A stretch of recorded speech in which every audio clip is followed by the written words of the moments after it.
अब हम बीआरएस का 6th प्रैक्टिकल क्वेश्चन सोल्व कर लेते हैं, जिसके अकॉर्डिंग हमको बीआरएस रेडी करनी है जनवरी 1 2017 को। और हमारे सामने क्या दिया हुआ है, कैश बुक का, बैंक कॉलम का क्रेडिट बैलेंस।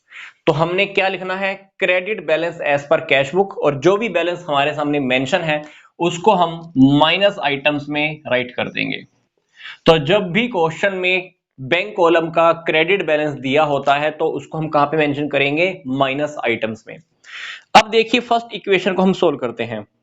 बैंक ने 550 का फायर इंश्योरेंस प्रीमियम पे किया है, जो हमने कैश बुक में नहीं लिखा। ये बात आपको कहां से पता चली होगी, पासबुक से। तो पासबुक के यहां पर तो 550 लिखा हुआ है, बट आपने यहां पे नहीं लिखा। अब हमको क्या करना है, इस 550 को आप माइनस आइटम्स में मेंशन कर दो और सामने लिख दो फायर इंश्योरेंस प्रीमियम।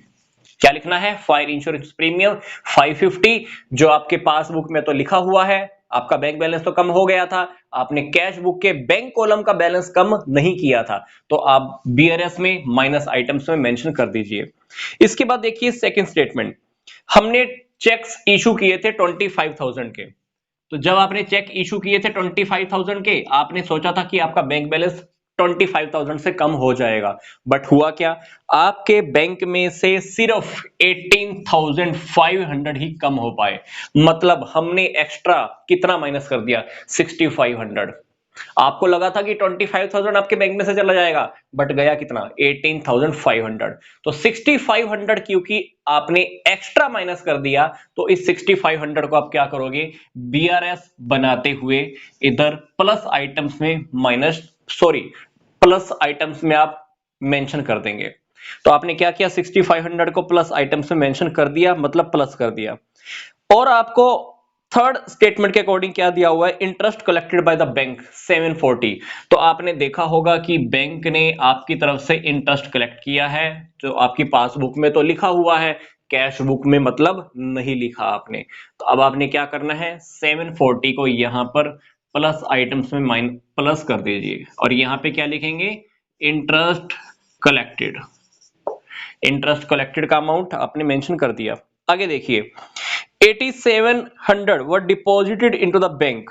हमने बैंक में 8700 डिपॉजिट कराए थे, और हमको लगा था कि पूरा का पूरा अमाउंट बैंक में डिपॉजिट हो जाएगा, बट इसमें से क्या हुआ, सिर्फ 7000 ही क्लियर हो पाए। मतलब हमको लगा था कि 8700 बैंक में डिपॉजिट हो जाएगा, चेक हमने लगाए होंगे बैंक में डिपॉजिट कराने के लिए, हमको लगा था कि पूरे डिपॉजिट हो जाएंगे, बट बैंक ने तो क्लियर ही 7000 के किए। तो अब आपने क्या करना है, 1700 जितना आपने एक्स्ट्रा लिख दिया, 1700 को आप क्या कीजिए, बीआरएस में जाइए माइनस कर दीजिए। तो 1700 आप क्या कर दीजिए, बीआरएस में मेंशन कर दीजिए। नेक्स्ट स्टेटमेंट देखिए, किसी कस्टमर ने हमारे बैंक में डायरेक्टली अमाउंट डिपॉजिट करा दिया है, कितना, 620। तो आप क्या कीजिए, 620 यहां पे तो मेंशन था, बट आपने कैश बुक में नहीं लिखा क्योंकि आपको इंफॉर्मेशन ही नहीं मिली थी। तो आप बीआरएस में जाइए, 620 आप भी मेंशन कर दीजिए, और यहां पे लिख दीजिए डायरेक्टली डिपॉजिटेड बाय कस्टमर। ठीक है, तो सारी इक्वेशंस, सारी स्टेटमेंट्स आपने सोल्व कर ली हैं। उसके बाद हमको क्या करना है, टोटल करना है।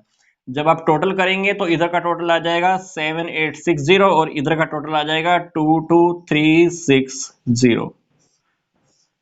इसके बाद आप देखिएगा, माइनस आइटम्स का टोटल ज्यादा है, प्लस आइटम्स का टोटल कम है। तो माइनस आइटम्स में से प्लस आइटम्स को आप माइनस करोगे तो क्या आएगा, 14490।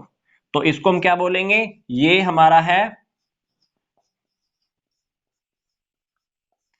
Debit balance as per passbook. क्या लिखेंगे इसको, debit balance as per passbook, या इसको हम कह सकते हैं overdraft balance as per passbook.